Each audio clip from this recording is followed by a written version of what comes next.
Hello, good morning students. Today I am going to teach you Standard 8 subject History Civics lesson number 2, the Indian Parliament, part 2. After understanding the basics of Lok Sabha and Rajya Sabha, we will now review, that is, we will now see their functions. What is the function of Lok Sabha and the Rajya Sabha? Our first point is formulation of laws, that is the how the laws are implemented. In order to achieve welfare of the people and the objectives of the constitution, the parliament has to formulate new laws, that is has to implement new laws, and also outdated laws are repealed, means those laws which are outdated, which are old laws, they are rejected and new necessary changes are made in some laws. The process of this formulation of laws has been described in the Indian Constitution, and that is why these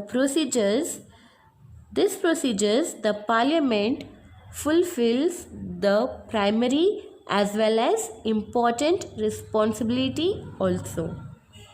Next point, control over Council of Ministers. Now here the Prime Minister and the Council of Ministers are drawn from the Parliament, and Parliament exercises control over them. That is, Prime Minister and Council of Ministers are appointed from the Parliament and they are given the control over them. There are multiple ways through which this control can be exercised. It is the responsibility of the Parliament to see that the Council of Ministers does not disregard, that is, does not disrespect or does not obey the Parliament and functions under its supervision.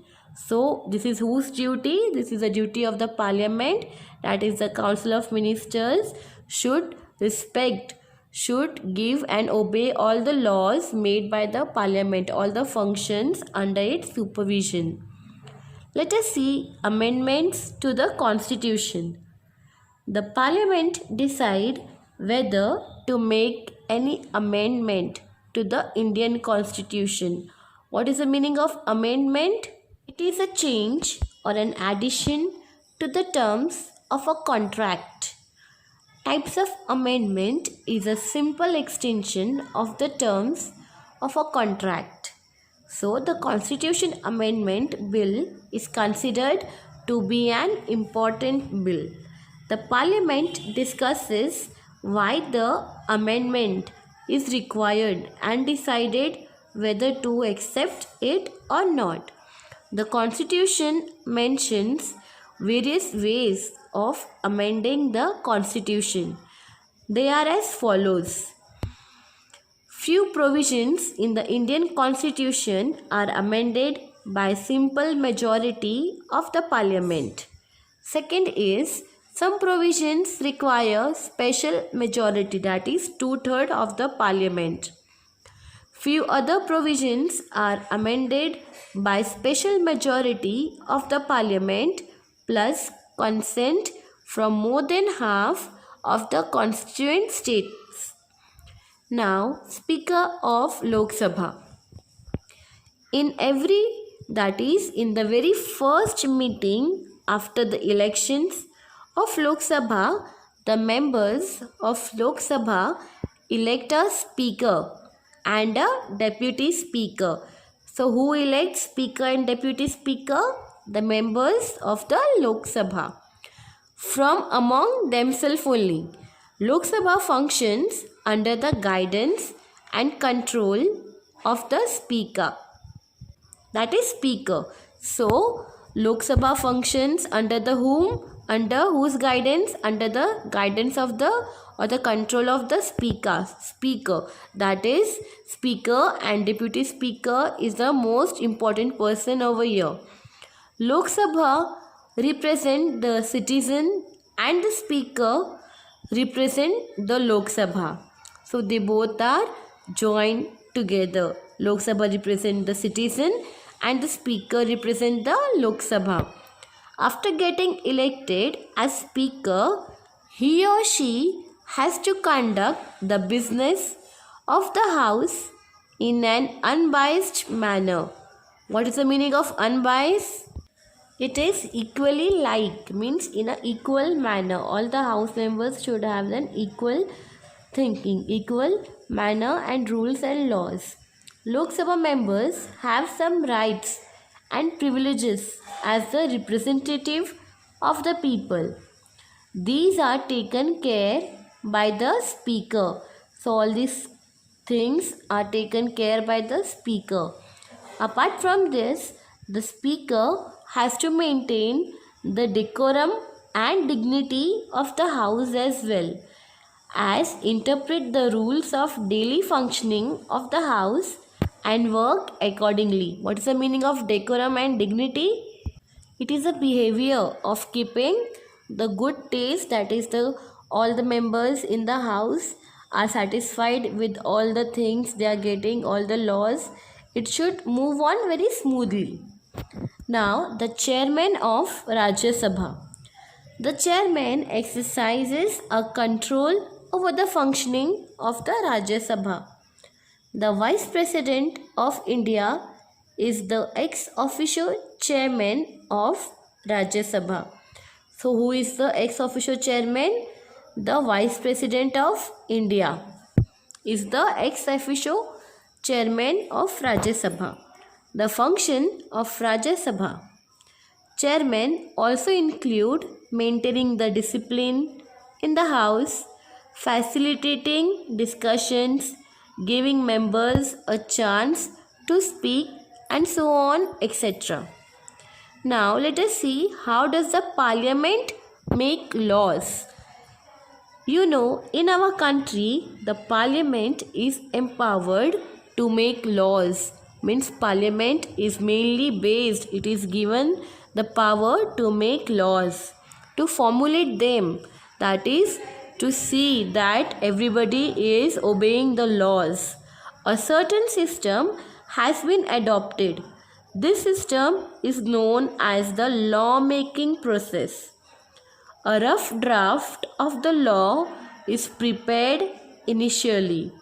This draft or outline is known as the draft proposal of the law or the bill of law.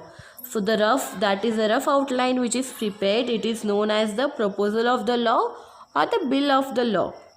There are two types of bills that are primarily introduced in the House of the Parliament.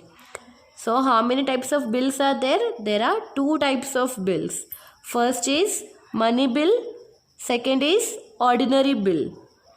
In order to be converted into an act, that is law, the bill undergoes the following process. Let us see the process. First is first reading. Now in this, the minister of the concerned department, that is ministry, or member of the parliament presents the bill and briefly explains its nature while presenting it. This is called first reading. Second reading. There are two stages of second reading. In the first stage, the objective of the proposed bill are discussed and members in the house express their opinions on it. The supporters of the bill give favorable opinions, while the opponents discuss the defects and the faults in the bill.